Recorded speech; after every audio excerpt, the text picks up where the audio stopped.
Like, I don't know if there's any Berkshire Hathaway shareholders in here, but technically I do have exposure to Berkshire Hathaway's Berkshire Hathaway in general through various index ETFs that I own, which is nice. So I don't have I don't have any shares in the company. But I definitely see why a lot of people were unloading their shares. I think a lot of people were really invested because of Warren Buffett's presence. You know, it was more of, how do you say it? It was the reason they invested in the company to begin with was not just because they believe in the company. They believe in Berkshire Hathaway, but they also believed in Warren Buffett.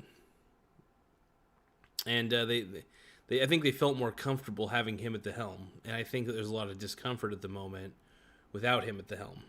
But Warren, you know, you have to trust his decision-making as well to some degree, because I think he chose, as far as I know, to the best of my knowledge, a pretty decent person to replace him as CEO of Berkshire Hathaway. He and I didn't really agree on diversification exactly. Charlie and I didn't. I'm acting like I knew these guys. I felt like I did sometimes just by watching their videos and their shareholder meetings.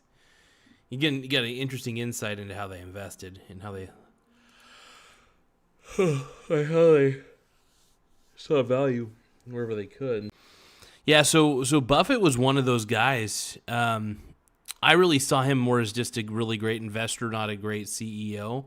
Don't get me wrong, he's an excellent CEO. But in my mind, I always saw him as an investor first. And that was the coolest part about it. And a hell of an investor at that.